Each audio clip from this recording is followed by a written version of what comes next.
She didn't mean to listen. She wasn't supposed to hear her name spoken like that. But the moment it slipped through the half-open study door, soft, careless, familiar Saren Ashvale stopped breathing. The tray in her hands trembled slightly, porcelain cups clinking together as voices carried through the dim corridor. And then his voice. Low, amused, unbothered. Her, Alpha Kaler Vir said. A pause. Then a quiet, dismissive chuckle that didn't belong to the man she thought she knew. She's convenient. That's all. The words didn't hit immediately. They settled, sank in, like something slow and irreversible. Inside the room, another voice laughed under their breath. She thinks it's more than that, doesn't she? A longer pause this time. Saren found herself holding on to it, waiting stupidly for something to correct it. For him to say no. For him to deny it. Instead, I never gave her a reason to think that. Something inside her went completely still. Not shattered. Not broken. Just quiet. The kind of quiet that comes before something changes forever. The tray slipped in her grip, just slightly, but she caught it before it fell. No one inside noticed. No one came to the door. No one knew she had been standing there, hearing every word that stripped meaning from every glance, every moment, every silence she had once held on to. Saren didn't cry. Not here. Not where dignity still mattered. She turned carefully, her steps light, measured, controlled, as if the world hadn't just shifted beneath her feet, and walked back down the corridor without making a sound. By the time she reached her room, her hands were steady again. By the time she closed the door behind her, her expression had smoothed into something unreadable. And by the time the first tear finally fell, her decision had already been made. Saren had arrived at the Vir territory with nothing. No name that mattered. No family that would claim her. No past anyone cared to ask about. Just another Omega who had survived long enough to stumble into the wrong place and hope it didn't kill her. Kaler had spared her. That alone should have been enough. But he hadn't stopped there. He gave her a room in the inner quarters, closer than most outsiders were ever allowed. Work that didn't break her body. Protection when others tested her boundaries just to see how far they could push before the Alpha intervened. And he did intervene. Every time. A look. A word. A presence that made others step back. It had felt intentional. Personal. Dangerously close to something she didn't have the right to name. Saren had told herself she understood the difference. Kindness was not affection. Protection was not possession. Attention, especially from an Alpha like Kaler, was never something you mistook for more. And yet, he had made it easy to forget. The way his gaze lingered a second too long. The way his voice lowered when he spoke directly to her. The way the air changed when he stepped too close, like her instincts were trying to tell her something her mind refused to accept. She had never reached for it, never crossed a line, but somewhere along the way, she had started to believe she mattered. That was her mistake. Not his words, not his laughter, but the quiet, fragile hope she had allowed to exist in the space he created. By midnight, the pack had gone still. By 2, the guards had grown careless in their routines. By 3, Saren had packed everything she owned into a small, worn bag. It wasn't much. A change of clothes. A few coins. A folded piece of cloth she had kept from before she even remembered why it mattered. She stood in the center of the room for a long moment, her gaze sweeping over the space that had once felt like something close to safe. Then she moved. No note. No explanation. Because leaving didn't require permission, and dignity didn't beg to be understood. The halls were silent as she passed through them, her steps instinctively avoiding the places that creaked, the turns that exposed too much. She knew this place well. Too well. No one stopped her. No one noticed. By the time she reached the outer boundary, the sky was just beginning to lighten dark blue, bleeding slowly into gray.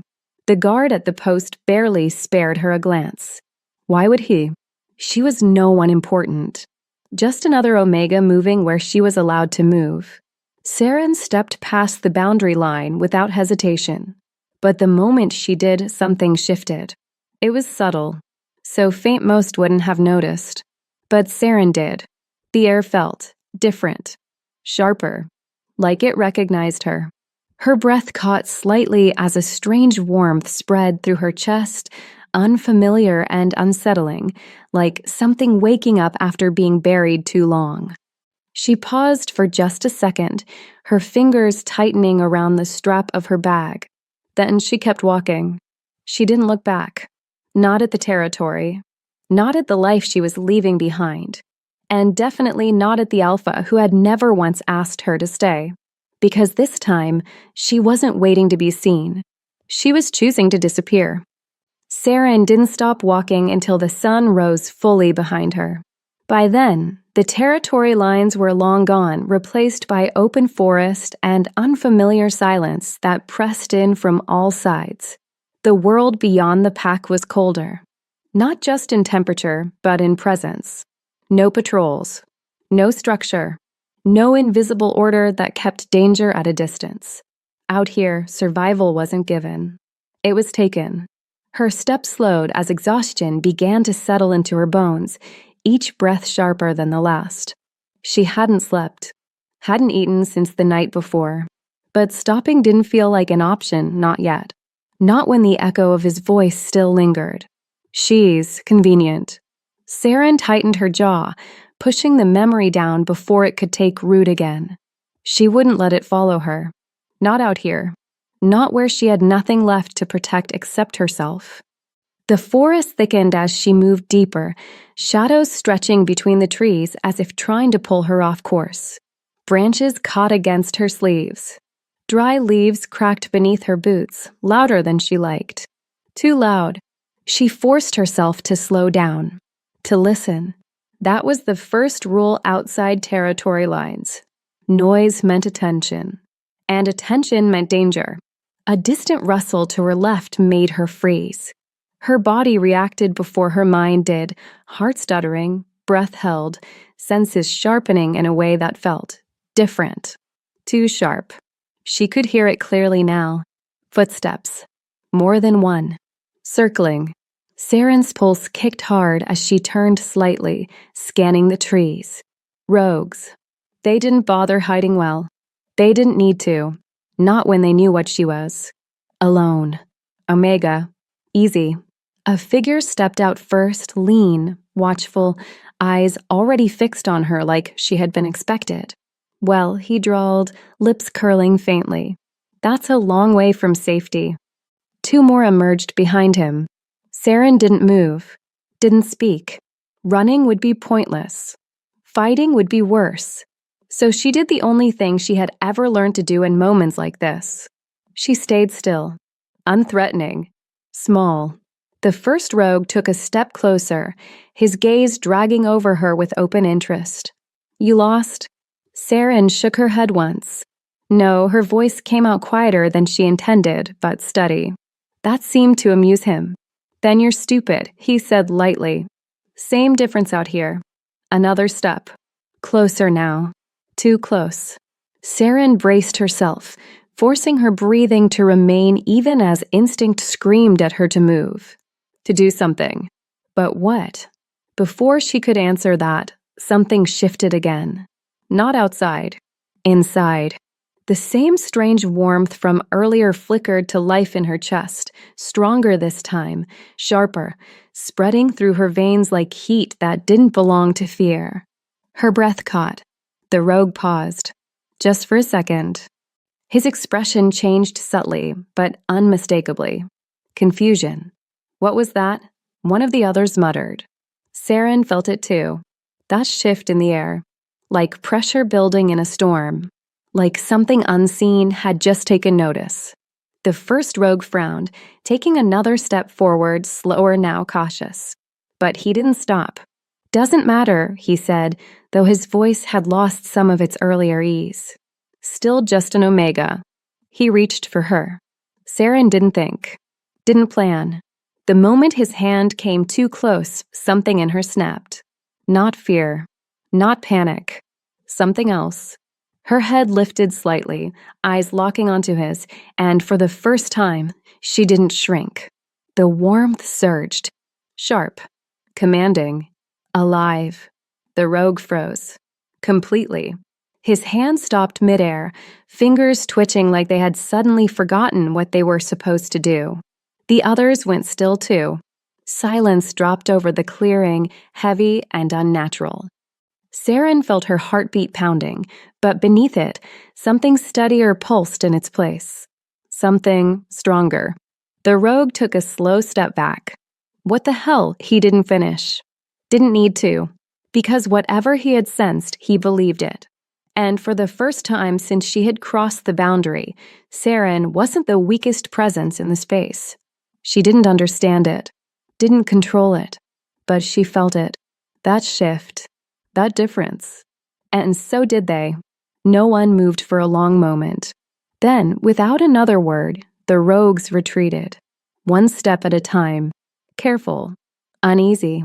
Like they were leaving something behind they didn't fully understand, but had no intention of challenging. Saren stood there long after they disappeared into the trees, her breath unsteady, her hands trembling slightly at her sides. The warmth faded slowly, but not completely. It lingered, quiet, waiting. Her fingers curled inward as she looked down at them, confusion tightening in her chest. That hadn't been fear, hadn't been luck, and it definitely hadn't been weakness. For the first time, Saren wasn't sure who she was anymore. But one thing was certain. She wasn't the same girl who had walked out of Kaler's territory before dawn. And something told her she would never be that girl again. Saren's hands trembled as she traced the edges of the worn trail that led away from Kaler's estate. Every snapped twig, every whisper of wind reminded her of the laughter she'd overheard. It wasn't just words, it was dismissal, something she had internalized far too long. And she wasn't going to let it happen again. The forest stretched around her like a sanctuary, but also a cage of solitude. She had survived worse than hunger and cold, and yet, the sting of betrayal was sharper than any physical wound. For the first time, she allowed herself to plan not just escape, but reclamation. When the moon peeked between the trees, a low growl cut through the night. Saren froze, instinct tightening her chest. A shadow shifted, massive, deliberate. Her pulse spiked. You shouldn't be out here alone. Kaler's voice, gruff, controlled, layered with the authority that could bend fear itself, sent shivers down her spine. She spun, but there was no anger in his expression, only observation. The alpha king of the pack stood at the edge of the clearing, the faint glow of moonlight catching the broad planes of his shoulders, the sharp lines of his jaw. Saren's hands curled into fists. I didn't come to be found. I know, he replied softly. I didn't come to take you back, yet. Something in the way he measured her, careful but intense, made her realize she had never been entirely invisible to him. The laughter from before, the careless dismissal, was now a crack in the wall between them, but Kaler's presence was a promise of something far more dangerous. Recognition. You think you can just leave? He murmured, stepping closer, and nothing changes? Her breath hitched. Every nerve screamed that the power between them was a slow burn, a tension that could ignite without warning. She wanted to resist, to run, but her legs stayed planted. Because beneath the fear, beneath the frustration, she felt it, the first spark of what could be reclaimed, what could be turned into fire.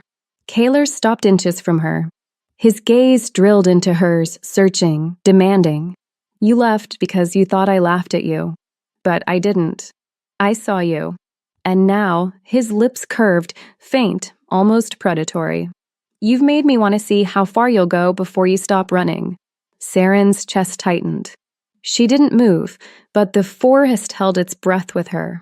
And in that moment, she realized something terrifying and intoxicating. Leaving had been her choice, but staying, testing him, might just consume her. Saren didn't move. She wanted to, but the forest floor seemed rooted to her feet. Kaler's presence pressed against the air around her, not touching, yet every step he took seemed to close the distance between her body and her restraint. "I thought you'd disappear forever," Kaler said, voice low, threaded with an edge she hadn't heard before. It wasn't anger. It was assessment, judgment, desire. "I needed to," she whispered, almost to herself. "I couldn't be here after what I heard." "You think words can undo what I see?" Kaler asked, tilting his head, eyes piercing through the dim moonlight. His alpha presence was undeniable, the kind of power that made the air vibrate subtly, yet demanded quiet obedience. "You believe leaving means control, but you're mistaken." Her chest rose and fell rapidly. She could feel the pull of him, that magnetic force she had ignored for so long. And with each heartbeat, she realized she had been running not from him, but from the way she made him feel, and how he made her feel. Kaler's gaze flicked to the moon, then back, sharp and calculating. "You're hiding behind what you think is dignity, but I see the truth. I see your strength, Saren, and I see how much you've endured alone." Saren's lips parted, a shiver crawling along her spine. She wanted to argue, to flee, to claim control, but the truth was inescapable. She had been alone, and yet here he was, alpha and unyielding, waiting not to command, but to see. She began, then stopped. Words failed her, swallowed by the tension coiling between them. Kaler stepped closer, the faint brush of his sleeve against hers sending sparks up her arm. "Do you know what it means to be truly seen?" he murmured. "Not as someone to be protected, but as someone powerful enough to make me stop?" The forest held its breath. The night seemed impossibly still, the kind of quiet that sharpened every thought, every pulse. Saren realized with a pang that the very fear that had pushed her away also tethered her to him, drawing her unwillingly, irrevocably into his orbit. He stopped inches from her. His voice dropped, intimate, dangerous. "You ran once. I won't let you run again. But I also won't force you. You choose." Saren's eyes locked on his. Her fingers twitched. Every instinct screamed both defiance and surrender. And deep inside, she knew that choosing him, or not, would mark the next chapter of her life. The cabin smelled of pine and fire smoke. Saren hadn't noticed how far Kaler had led her, how carefully he'd guided her through paths she would never have dared alone. Every step carried weight, every glance carried intent. He finally stopped near a window, the moonlight spilling across his sharp features. Saren shivered, not from cold, but from the gravity in his gaze. "Do you understand what you're risking?" he asked quietly. "Being seen like this, being exposed to me, to yourself?" She faltered. Words seemed useless. Her chest constricted, emotions tangled with desire, fear, and something she had denied for too long. "I don't know." Kaler's lips twitched half smile, half smirk. "Then let me show you," he murmured, stepping closer. His presence was suffocating, intoxicating, yet he never touched her without permission. Every inch he closed magnified the tension. Every word he whispered pulled her further out of control. Saren's breath hitched as his hand hovered near her arm, hesitated, then dropped to her lower back. Just a brush, not enough to cross the line, but enough to ignite a fire she could no longer ignore. "You think you're running from me, but you've been running from yourself," Kaler said, low, commanding, yet tender. "And I won't let you anymore." Her body reacted before her mind could. Heat pooled between her thighs, her pulse raced, and yet fear clenched her gut.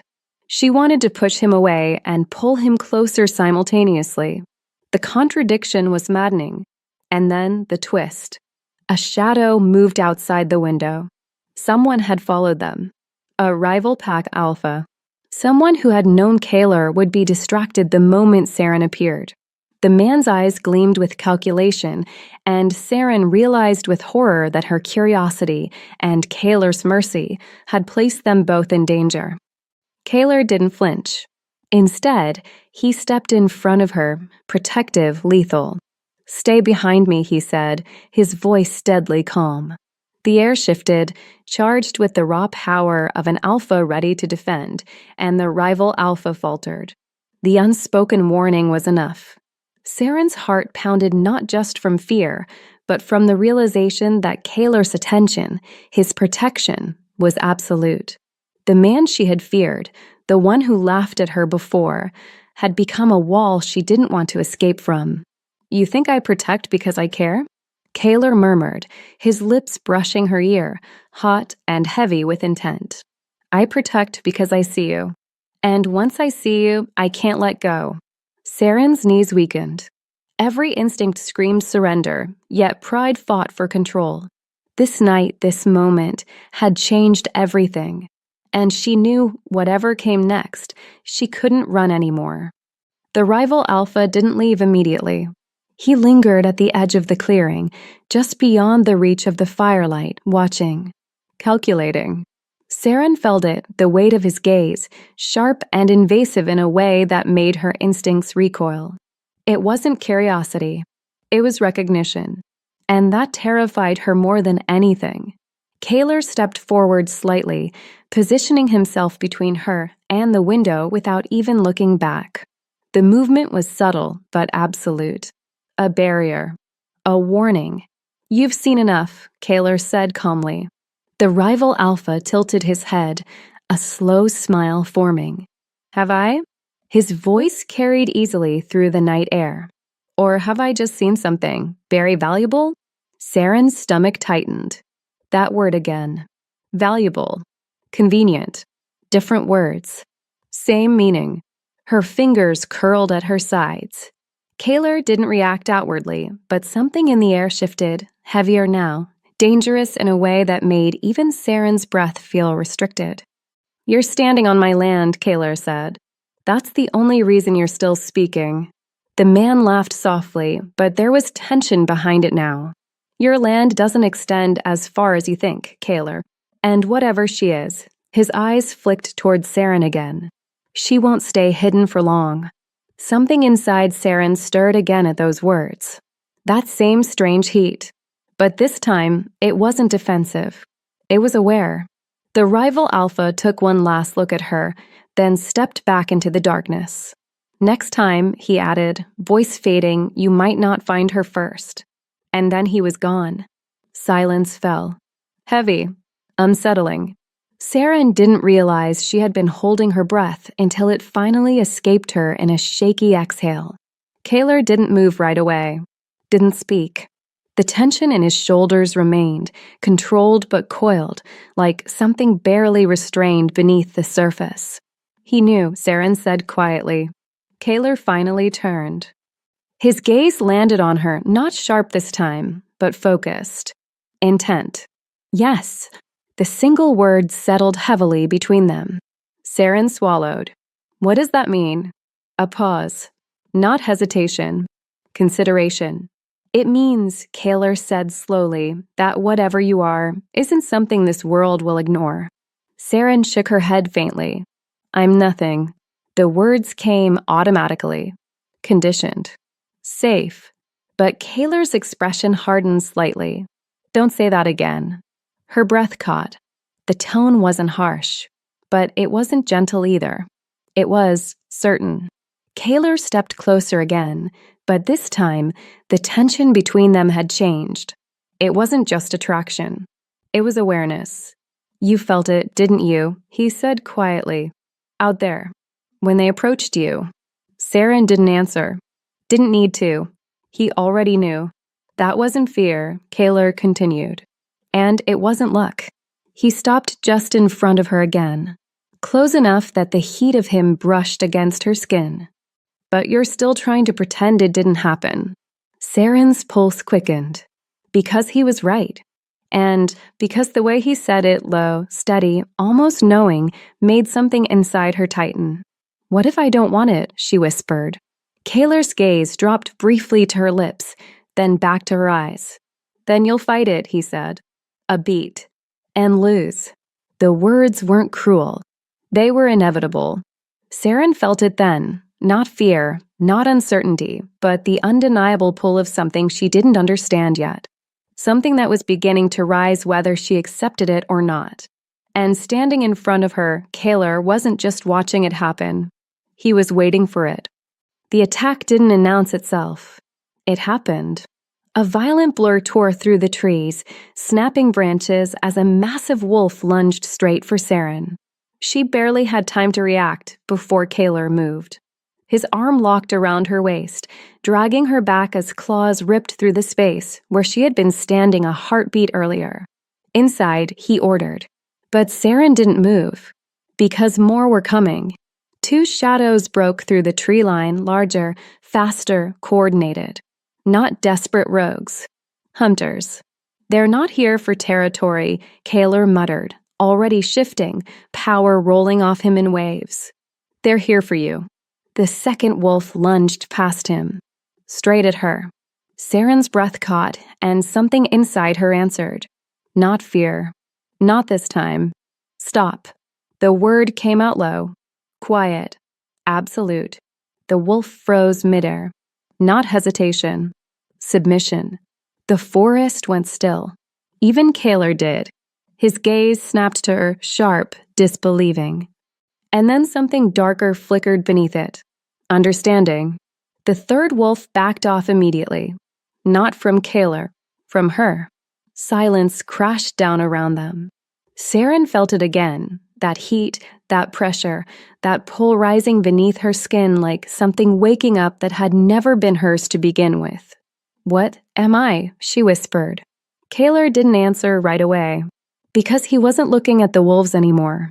He was looking at her like he was seeing her for the first time, and wishing he hadn't. "You shouldn't have left," he said finally. The words weren't soft. They weren't kind. They were dangerous. Saren's chest tightened. "You don't get to say that." "I do now." He stepped closer. Slow. Measured. Like approaching something powerful enough to turn on him. "You crossed the boundary," Kaler continued, his voice lowering. "And something in you woke up. Another step. Closer." And now they felt it too. Saren's pulse spiked. "Who?" Kaler stopped in front of her. Too close. Too certain. "The ones who will come next," he said. A pause. Then quieter, and they won't hesitate like these ones did. Saren swallowed, her instinct screaming, her body caught between retreat and something far more dangerous. "Then maybe I shouldn't stay with you either." Kaler's eyes darkened. Not anger. Not control. Something far worse. "No," he said. A beat. "You shouldn't." Silence. Then his voice dropped rough, inevitable. "But you will."